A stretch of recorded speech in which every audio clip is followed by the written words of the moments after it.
10 years ago, my parents divorced because of my mom's gambling problem. I chose to stay with my father because my mom used to scream at me a lot for all the little things. My dad ended up winning $15,000 in child support a year. My mom never paid child support during those 10 years. She also adopted my sister, who I never met. Last year, me and my dad sued for the money and we won. We gained $150,000. My bio mom ended up paying it using my sister's college fund. My sister found out, and after the court, she told me I ruined her future. I told her I never ruined her future, and then I told her that her mom, my bio mom, did, by not paying child support to me. My sister yelled at me for having no empathy. So, am I the a-hole for ruining my sister's future? My sister is 17, I am 18. Obviously not the a-hole. She skirted her court-mandated payments. You, and your father, are legally entitled to that money, and she should have paid, not stuck it into another child's college fund. Oof, harsh, but you're not the a-hole. Your stepsister is sadly someone who got caught in the crosshairs, but it's your bio mom's fault. She can't fake like you're not in her life and start over without her due diligence. Not the a-hole. You and your dad are entitled to that money. Your sister's reaction is understandable, as she may not have been aware of the fact that your mom never paid child support, and losing your college fund all of a sudden must be a very difficult thing to process. However, this whole situation is entirely your mom's fault, and hopefully your sister will be able to see this too in the future.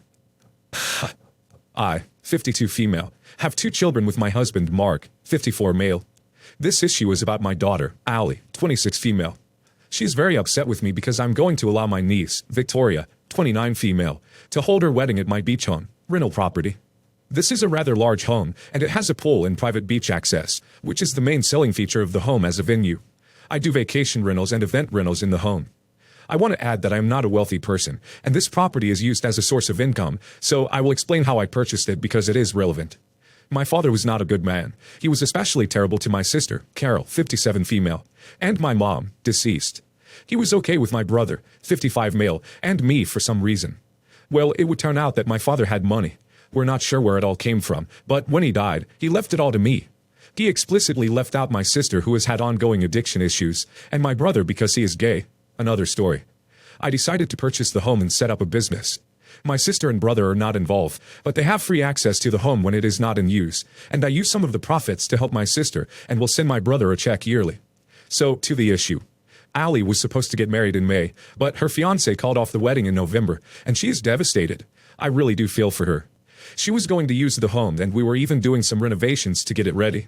Victoria got engaged in December, and last week Victoria called and asked if she would be able to use the home in September, and I said of course.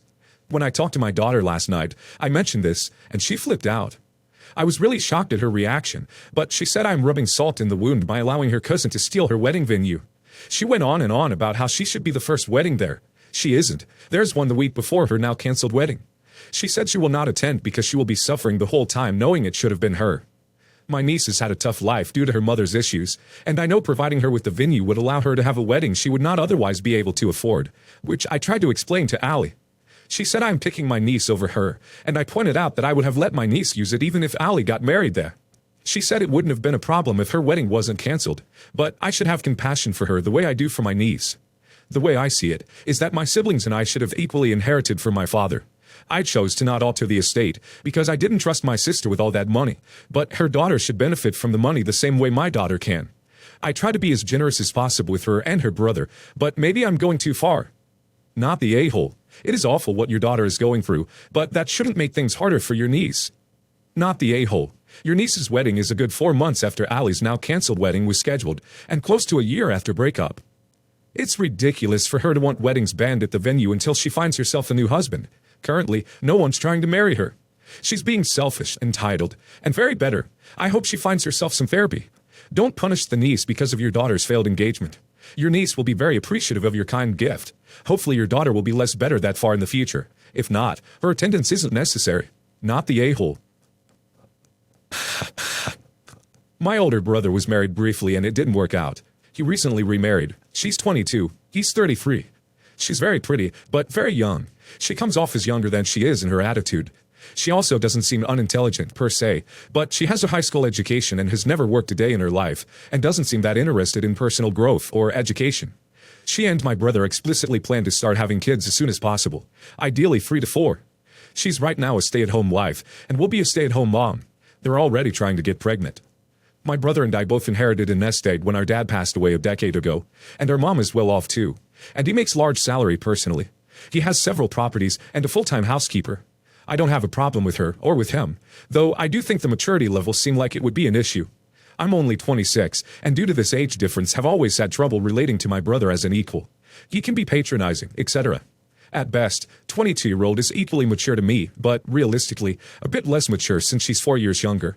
So if my brother and I can't always relate as equals, it's hard to imagine her and him relating as equals. But like I said, she's not far from my age, so to me she's more like a peer, and I don't dislike her, she's fun.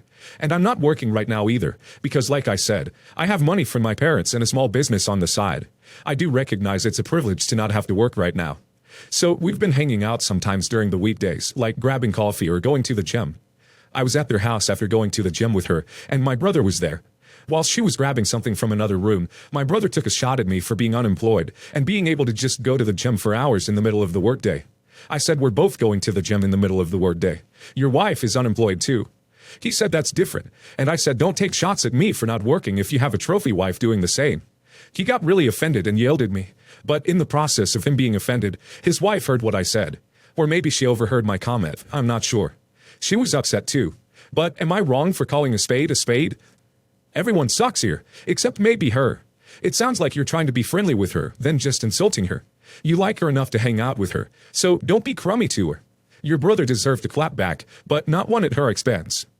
Everyone sucks here. Your brother for taking a stab on the fact that you are unemployed, while his wife is in the same boat. You for calling her a trophy wife. It's just not a nice term, and, in my opinion, pretty derogatory. So I can imagine that especially she is feeling upset about it. Especially if you're hanging out as peers. Everyone sucks here. Your brother was wrong to say what he did, but you were also out of line when you lashed out at his wife in the same manner that he lashed out at you. A stay-at-home wife is not necessarily the same as a trophy wife. If you had simply left it at unemployed, I wouldn't be so critical of you, and I would agree that you were calling a spade a spade. You escalated up to insults by calling her a trophy wife, though. My husband and I, men in our late 20s, recently had a baby. My husband's sister and her husband also did. There was some slight tension at the beginning of both these pregnancies. Our family knew about our journey with surrogacy. Obviously, everything is planned in advance, so they knew when the pregnancy would begin. When my sister-in-law and brother-in-law announced their own pregnancy about 2 weeks after we celebrated our successful embryo transfer, we were a little annoyed. We kept this annoyance to ourselves in order to not rock the boat, and we knew it was irrational. Now that our children have been born, ours a boy, theirs a girl, we're having two very different experiences. It feels like all my sister-in-law does is complain, especially about the barrage of guests that have come to visit them now that they're home from the hospital. I understand that she's recovering, but these guests aren't requesting extravagant home-cooked meals or 10 out of 10 hosting skills. They're coming over to spend time with the baby. In my experience is our guests have offered to do things for us in order to make life a little easier. They see some dirty dishes in the sink and they'll load the dishwasher for us. They'll take out the trash, etc. Even if they didn't do this, I still love spending time with my husband's family. But for context, these are not overbearing hard guests. At a little family gathering this weekend, that I'm sure my sister-in-law will complain about later, I overheard that my husband's aunt and uncle were interested in dropping by their house for another visit soon. I saw the look on my sister-in-law's face, so I jumped in and said that sister-in-law is starting to feel a little overwhelmed with the visits, but that my husband and I would love to host them again. They agreed, hugged us for our generosity and opening our home to them, and moved on. My sister-in-law later pulled me aside and gave me an earful about how that wasn't my place to step in, and that I made her look bad. Am I the a-hole? You're the a-hole. She is recovering from pregnancy and childbirth. You cannot compare. You're the a-hole. You had no right to jump in and speak for her. It was rude. Especially when you don't seem close, and you have no idea how she feels about visitors. Also, your experience as a new parent is very different to hers. She gave birth, a massive medical procedure. You didn't. Everything right now is going to be physically tough for her, especially if she is nursing. She might not be able to use the bathroom without immense pain, for example. So, yeah, the burden of visits is a lot more for her than you, and someone doing the dishes isn't really going to help. It's great that you like them, but that doesn't make you better, that you can cope with them better. Honestly, you sound jealous of her, and like you are making it into a competition. You're the a-hole. She pushed a baby out of her vajayjay. You watched your surrogate push a baby out of her vajayjay. These are not the same thing. She is recovering, which can take up to a year, by the way. She's likely also nursing, which of course doesn't help and puts a lot of additional pressure on a new mother. You are presumably healthy, do not have a torn hoo-ha, and are not lactating. You are not recovering. You are not in the same boat. My mother really thinks I made a huge mistake and that I need to make it up to my brother and sister-in-law, but my wife and I disagree. I thought I'd ask you for your thoughts on this, and I already appreciate you taking the time to read this. For the context, I, 34 female, have only one sibling, my brother, 25 male. He has a 10-month-old son with his wife, 23 female, and this is their first kid. They are clearly overjoyed. My wife, 37 female, and I have two 8- and 9-year-old daughters. My sister-in-law is very concerned with caring for their son. She tries to take all of the physical and mental health-related steps right with him, and as a mother, she can be overprotective at times, and I completely understand that since I was also in her shoes back in the day. The issue is, she and I were having a conversation together at my parents' house. My nephew was with my brother. Somewhere in the conversation, she mentioned how she was being very careful and was going to avoid giving her son any potential allergic food, like peanuts or citrus fruit, until he was a few years older. She said her pediatrician advised her to do that. I remember from back in the day that both my wife and our kids' pediatrician had recommended for us to introduce these food categories into their diet as soon as we could, because it reduced the chances of them developing allergies later on. I mentioned this to my sister-in-law. She laughed and loudly commented that her pediatrician sure knew a lot more than I did, and that he was very experienced and that I had it wrong. Suddenly everyone's attention was on us. Now, my wife is a doctor. She is a specialist, but she literally lives and breathes medicine. So, since she was already looking at us, I asked her if giving peanuts and other potentially allergic food categories earlier was medically advised. She went on to explain the pilot studies, previous views, the mechanisms, and etc. Mentioned how this idea my sister-in-law mentioned was no longer considered standard, and even cited several recent articles that indicated, indeed, introducing them earlier was a much better idea and supported by evidence. My brother thanked her and said it was good that they found out soon enough. I thought that was the end of it. As we were leaving, however, my sister-in-law told me I had been rude and embarrassed her in front of my wife. The next day, my mother also told me I had been very rude to my sister-in-law and undermined her, and that I should make it up to her and my brother. Was I in the wrong here? Not the a-hole. Who cares who was rude to her? The priority is having up-to-date information to make an informed decision that's best for the child. Not the a-hole. You didn't intentionally want to embarrass your sister-in-law. You were simply discussing a topic and including your wife as she is a professional and would be the one to have the most up-to-date and relevant information. I have 4 children between the ages of 16 and 4 months. The advice and guidance I've been given has changed with each child, so I usually seek out the advice from my mom, who is a nurse, and who I recognize will most likely be better informed than I am. Not the a-hole. She was carrying out potentially dangerous information, and after she brought all the attention to your conversation, she was corrected publicly. Next time, she should use her indoor voice.